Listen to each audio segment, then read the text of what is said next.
Support comes from the Missouri Forest Products Association, providing more than 41,000 jobs in the production of wood pallets, railroad ties, white oak barrels, hardwood floors, and more. Details at choosewood.com. Welcome to St. Louis on the Air. I'm Sarah Fensky. During this pandemic, many of us just still aren't comfortable eating out inside restaurants, and ordering delivery from a restaurant often feels like one of the few luxuries that's left to us. Some restaurants welcome any business they can get from third-party apps. That includes Grubhub, DoorDash, and Postmates. These apps encourage customers to place orders with them. They then order the food through the restaurant. They charge the restaurant a commission. They then deliver the food to the customer for a fee. But many restaurants are now pushing back. They say the commissions hurt as much as the extra business helps. Even some lawmakers are trying to get into the mix. And our guests today are here to discuss the issue. Melanie Meyer is the chef and co-owner of Party Bear Pizza and Tiny Chef at the Silver Ballroom. That's a Korean/pizza joint in one of the city's coolest dive bars. And we're also joined by Kurt Bellin. He's the general manager of Chow Ban. That's a restaurant serving regional Thai cuisine in the city's Grove neighborhood. So, Melanie, you recently posted on Facebook that your restaurant is not on any of these third-party apps, and you posted it with a great deal of emphasis. Why is it that you're not on these apps? Well, first of all, sorry, I'm getting feedback a little bit. Postmates decided to add my menu onto their server, and they didn't ask me. I didn't give my consent, and then I had somebody come up and try to order from me when I wasn't even open at the time, and the menu was wrong, and that's got to be super frustrating. So the restaurant is closed, and like a delivery driver shows up, like, I'm here to pick up this order? Yes. And I was just like, I've never said it was okay for me to be on Postmates. I would like to be removed. And the thing that I've found out from many other people is that once you're on Postmates, it's almost impossible to get your menu removed. And so anytime I say I can't, I'm not accepting Postmates orders, they deem me as too busy instead of just removing my menu. And that also kind of hurts me as well, because people think that, there's too many people there, or I'm too busy, so they don't want to place an order. Yeah, I wonder if other very frustrating. If other customers see that and they just assume, I might not even order through this, but now I guess I won't order through them, ordering directly through them. That seems like that could have a real impact. Yeah, because I did advertise that I am using a side window for limited contact to-go orders. Mm-hmm. And whenever I'm deemed too busy, people aren't going to come by. I don't know. It's kind of frustrating. Yeah, that seems like a big problem. And I know this idea of people being added against their will, that's a big problem. And I want to get a bit more into that in a little bit. But Kurt, first I wanted to ask you, Chow Ban does currently use these apps. What do you see as the appeal of having customers be able to use them to get your food? Yes, we do use actually 3 apps, Grubhub, Uber Eats, and Postmates. And basically we've been a new restaurant. We just celebrated our 1-year anniversary. And ultimately I've spent time on those apps, admittedly enough. And oftentimes, just seeing the different lists of restaurants, I'll see restaurants I've never seen before. And ultimately just trying to get more exposure for our really delicious food and cuisine was kind of a big priority in the first year. Mm-hmm. So definitely jumping on to these opportunities was had upsides for us at Chow Ban, for sure. And it seems like one of the big downsides for the people who've chosen to be on, not a situation like what Melanie's described where people are being added against their will, but for those who are willing to take these orders, the New Yorker has reported that between 20 and 40% of the revenue on these third-party orders goes to the app, a place like Grubhub or a place like Postmates. Some restaurants are saying they might even be losing money on some of these orders. Has that ever been the case for you at Chow Ban, where you're wondering, is this even worth the revenue I'm getting from the person ordering the food? Yes, that was a major concern. Restaurants across the board operate on very, very tight margins, even when they're, super busy in normal times. So definitely 30% which is generally what we're paying our delivery partners, is an enormous slice, very big slice. And so we've been forced to, and this is a move that many restaurants do on the app, we've been forced to just raise our prices just a little bit just on those apps to help cover that commission cost. It's sizable. So if people order directly through the restaurant, they're actually getting a better deal than if they're going through this app. Oh, absolutely. I try to, because basically there are options to place an order for pickup. So that's where I'll actually be able to get in contact with the guest. And every single time, I will let them know of the situation, let them know it's more expensive, doing a pickup order on Postmates per se, as opposed to using our very convenient, very slick, very efficient online order on our website. And I try to tell everyone that I can. That seems like a good message. I mean, that helps your customers as well as helps you. Melanie, I want to go back to this issue of them being able to add you without your consent. We did hit up a number of these apps to ask how this works. We asked DoorDash if they added restaurants without their consent, and they basically acknowledged they did. In their statement, they said, while we cannot always connect with a restaurant before listing them on our platform, we always do our best to immediately respond to any requests, changes, or issues associated with any restaurant listing. If a restaurant doesn't want to be listed on our platform, our policy is to immediately take that restaurant down upon request. And Grubhub said, starting in late 2019 in select cities across the country, we'll add restaurants to our marketplace when we see local diner demand for delivery so the restaurant can receive more orders. This is something other delivery companies have been doing for years, I guess basically blaming the competitors here. But they do say if a restaurant prefers not to be on our marketplace or needs to change any information like menu items or hours, they should reach out to us and we'll work as quickly as possible to make necessary updates or remove them. Sounds like that wasn't exactly your experience with the one with Postmates. No. Have you had any experiences with either DoorDash or Grubhub? I have not, actually, which is good. Yeah. DoorDash hasn't gotten in contact with me or Grubhub.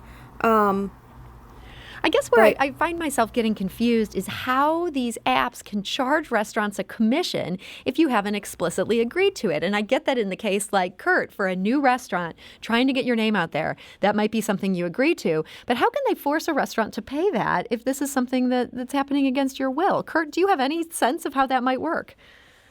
That's literally basically the only contact I really have had with these third-party apps is the salespeople that are trying to get new restaurants on account, if you will. And a big part of that process is signing the agreement, basically, that solidifies that commission rate. That's basically that's been 98% of the interactions that I've had directly with these third parties is just getting me to sign on the dotted line, basically.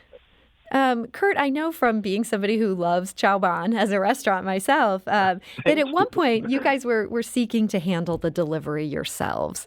What happened to that idea? So basically, you need to have like kind of a critical mass amount of deliveries needed to be able to staff that, that extra person to just handle delivery. And ultimately, in the first couple of weeks of the shutdown, we did get, maybe a delivery or two a night.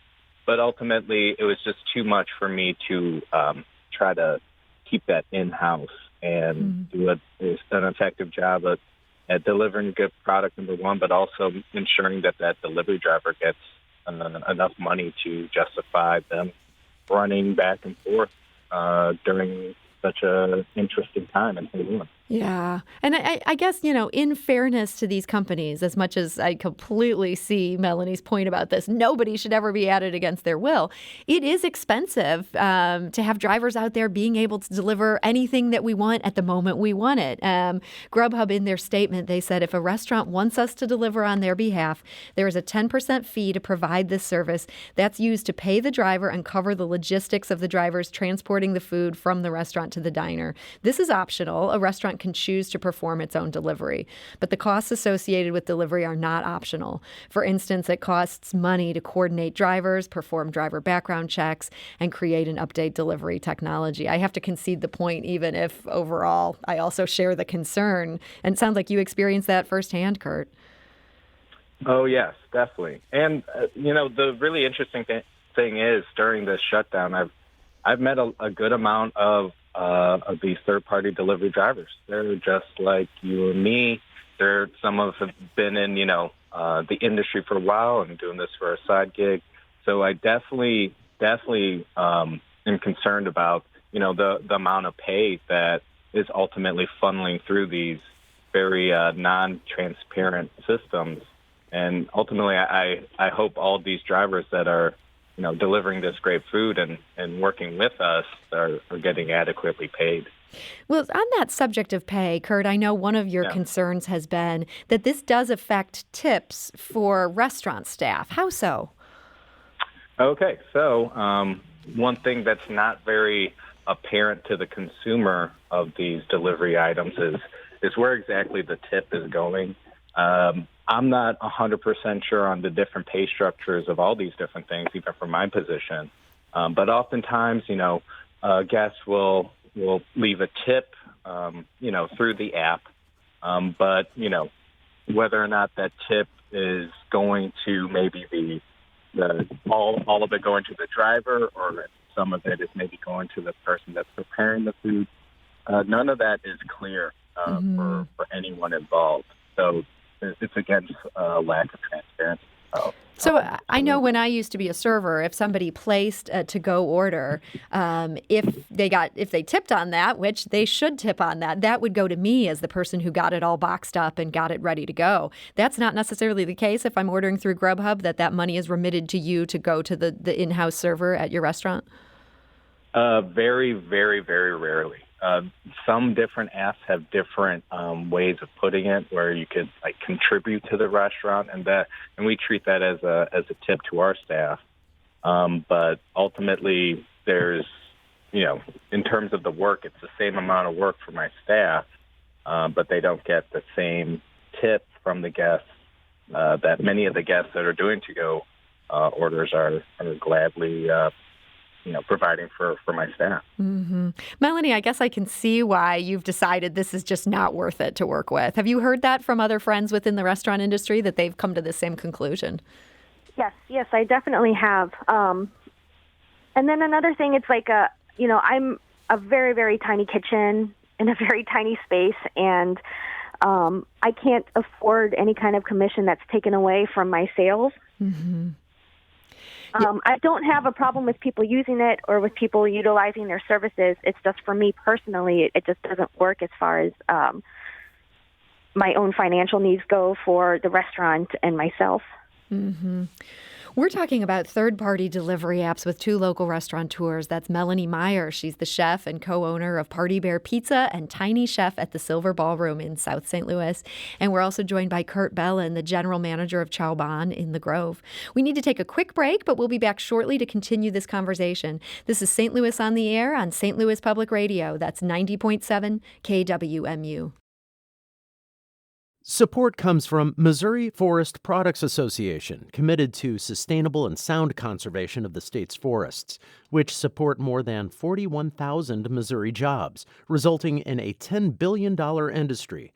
ChooseWood.com. Welcome back. We're checking in with some of our local restaurateurs here in St. Louis, and that's Melanie Meyer. She's a chef and co-owner of Party Bear Pizza and Tiny Chef at the Silver Ballroom. And we're also joined by Kurt Bellin, the general manager of Chow Ban.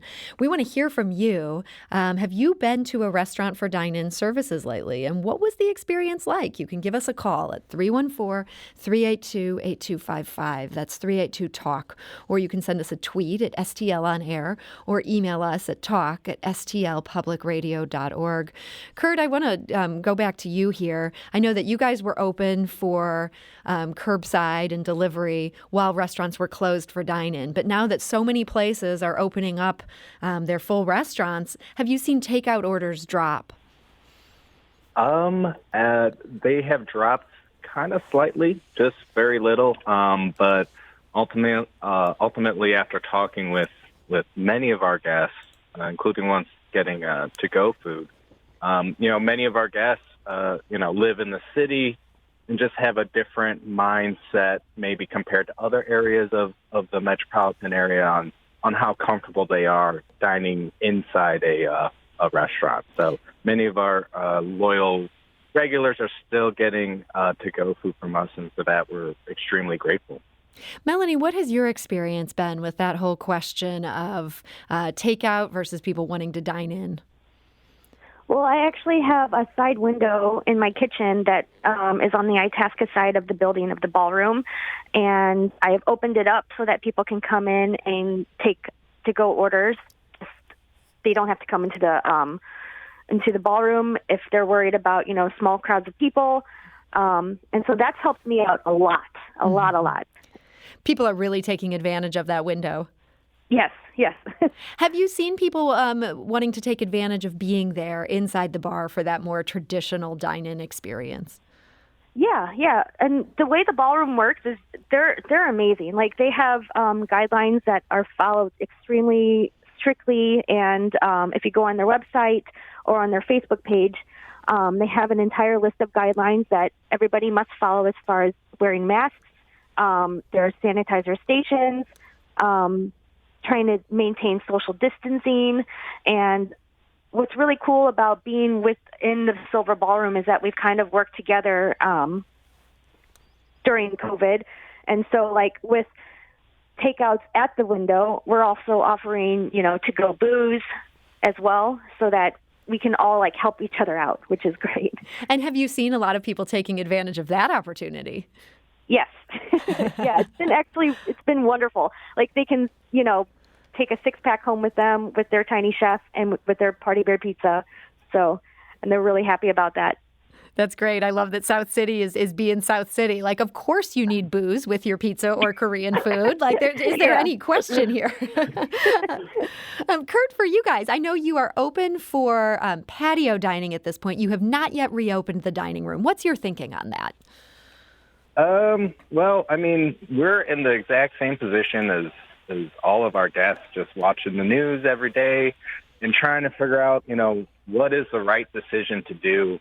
And hearing that breaking news at the beginning of the day felt really good, because ultimately we do want a little bit of leadership and just establishing some common sense guidelines, like everybody being required to wear a mask, because one of the biggest concerns is that, no matter how well we could put a system in place on our end, it really does come down to the cooperation of the diners coming in. Mm-hmm. And so definitely trying to figure out that good middle ground of, what's safe, what steps are we going to be taking to address this, but also keeping in mind, what's the reason why guests choose to dine in at a restaurant in the first place, and trying not to encroach upon that has been just a large puzzle to think about for this last month or two. Mm-hmm. We interviewed Gerard Kraft, who owns a bunch of high-end restaurants in the St. Louis area the other day, and he expressed his frustration with, they have this very firm mask policy, and that people are choosing to get angry about it. This, again, was before this order that was breaking news, that they clearly state this on their website, and yet some people were walking away in a huff rather than comply with it. Melanie, I know you're in a much more chill kind of setup there, but have you had any problems like that?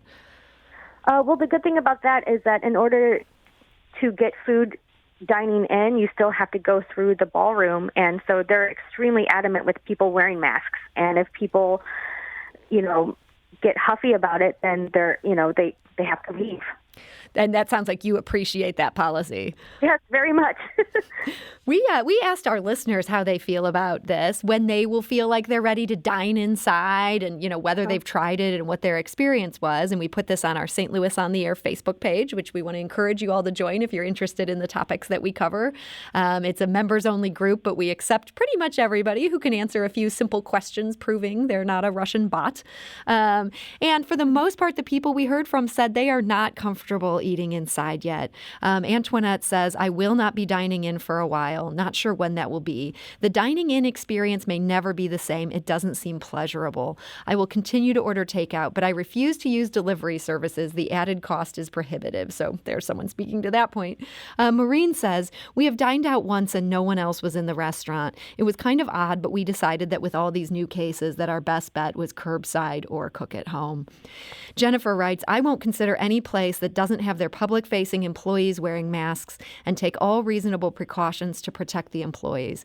If the employees aren't protected, then we aren't protected. And I don't want to support any business that doesn't provide a safe working environment for their employees.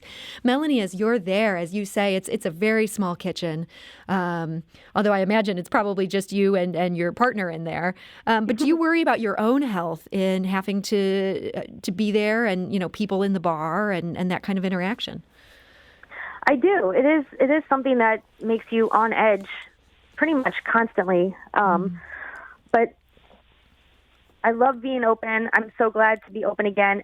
And on the other hand, I totally understand people not wanting to dine in, because I honestly haven't gone out to a restaurant since they started opening up, which is why, I do offer that window, and I do offer to-go food. And in the future, I'm planning on doing more kind of like grab-and-go products that you can get, like sandwiches or take-home cooking kits, just to further comfort any guests that I have that may have that concern. Mm-hmm. Kurt, for you, do you hear from employees they're just not ready to come back to work yet, even though, again, you don't have people there in the dining room, you do have the patio and the takeout business? Yes. So that's throughout this entire shutdown, having just a conversation every day with the employees that are on shift that day about, how they're feeling, what they've seen in the news, what, I could say is I think is safe, and, just having that organic discussion where, on one hand, I could establish all these safety protocols and all these things, but that would just be just a bad work environment in terms of like literally having to micromanage people to touch their face and things like that. Mm-hmm. So throughout the whole process, I've been talking with my staff about, how safe they feel coming in and how safe they would feel, taking these different measures. So, definitely having my staff's well-being in mind is number one for me.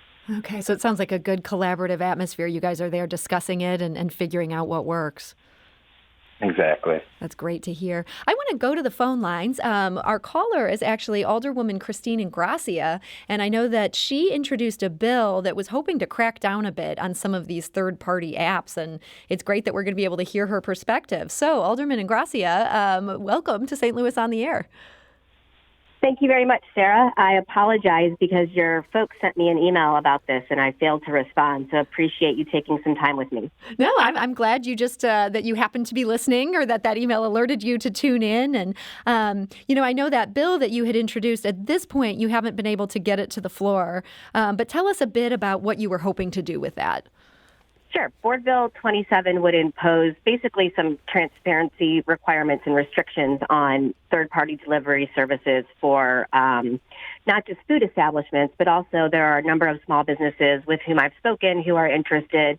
Maybe they do retail or something else, and because of COVID, would benefit from being able to utilize these services as well. So it would cap fees and commissions, also let the folks who are using these platforms understand where their gratuities are going. In some instances, they're not actually going to the drivers. And also a provision that would allow for drivers to understand a little bit better about how much they're making, because that's another concern. We've got these platforms that are all based outside the city of St. Louis, relying on our residents here in the city to do the deliveries, and we want to make sure that people are making money. I've spoken with a number of drivers who might sign up for several different platforms and then be driving food around for maybe one or two or more platforms. And so that's problematic in terms of, if you expect hot food and your delivery driver has 3 orders under 3 different platforms, how expedited that will be. Mm-hmm. And then also requiring, to the point that Melanie made, I believe it was Melanie, I apologize if I'm wrong, that you would not be able to just list proactively without reaching out to a restaurant You'd have to get their list their sign on in order to serve them Absolutely. and charge these commissions. I mean, these all sound like such good things, and yet it makes me kind of nervous because St. Louis is such a small city in the grand scheme of things. Are you worried that these companies might decide just to pull out of the city rather than have to comply with what seem like pretty common sense rules? That's a great question. And to your point, I did have the board bill heard in the Health Committee. I did not ask for a vote. Representative from the restaurant industry and a representative of Uber Eats speak. And I'm working now on red line versions that were provided to me. I've been really grateful for the partnership of DoorDash, Postmates, Uber Eats, and Instacart. And looking at what they have suggested as changes, and then working with the restaurants with whom I've been working to hopefully come up to, a place where we can compromise, also with a sunset date that would address COVID specifically, but then create some sort of level of a task force for people to keep talking about this, because these third-party apps, just the nature of them is they change so much. So, and also, to your point, in terms of pulling out of the market, I've been in conversations with some of the local municipalities in St. Louis County as well about their interest in trying to move legislation forward so it wouldn't just be the city of St. Louis. It would be a more unified effort regionally. Okay. Well, thank you for that. That's good to hear about these efforts. Melanie Meyer, you've been just very critical of these apps. Do you think there's anything that could be done that would legislatively that would get you to say, yeah, I think I actually want to use this for my restaurant? Or are you content to just do it with the window and work it the way you're working it? Well, that's a good question. So David Chang, he once said, I think the entire food delivery space needs to be a governmented, regulated industry. And I completely agree with that, because sometimes, like with these tactics of taking commission or charging, higher fees, it's almost like a bullying scheme for restaurants. Because I've worked at places before where they've been added on. And so the owner was reluctantly, just giving in to using them. And then the delivery service then came in, showed them how much they were making a month with them, and saying that if you don't start paying them a certain commission or using their products, then they're going to pull them and they're going to lose all that business. And it's just a very unattractive tactic to try to run a business. And that's why I just would rather not use them. Yeah, I can see why it leaves a bad taste in your mouth. And unfortunately, We're almost out of time here, but I had one last question I wanted to ask Kurt, and that is, Kurt, you said you initially were willing to be on all these because you were a new restaurant. You were trying to get your name out. Well, now you're a year old, but you're also in the middle of just the toughest time for restaurants anyone has ever faced. Do you think you'll stick with these apps, or do you see yourself pulling back now that you have developed such a fan base? More than likely, we'll just kind of continue the course with the three we have now. I honestly have kind of a favorite that works a little bit more smooth than everything, so we might contract down to one delivery app service. But do you want to name that favorite if people wanted to know what you most want us to use? Uber Eats. It's just really good. It's a lot smoother on the interface. I could maybe sometimes get a hold of someone to resolve an issue with the guest, maybe. Oh, this is high praise here, Kurt. Yeah, so it's kind of the best. It's not the worst, is what I will say. Yeah. Well, I guess the takeaway I want to leave people with is, if you're capable, call the restaurant directly. Or for a restaurant like Chow Ban that has this great website, you can just order it on the website directly, cut out the third-party people. It seems like that is the message that restaurateurs would most like to hear from this. So, Kurt Bellin of Chow Ban, thank you so much for joining us today. Thank you so much for having me. I was really excited to do this, and I'm glad I didn't curse. You did not curse. You have passed flying colors. And Melanie Meyer of Party Bear Pizza and Tiny Chef, thank you for joining us today, and thank you for sticking with us even with those initial technical problems. Yes, I'm so sorry about that. I know I got flustered earlier. Not your problem at all. There's nothing worse than hearing that echo of your own voice. So thanks for persevering. It was great to hear your perspective. And we also want to thank St. Louis Alderwoman Christine Ingracia for sharing her perspective on the board bill that she's working on at the St. Louis Board of Aldermen. This is St. Louis on the Air on St. Louis Public Radio. That's 90.7 KWMU.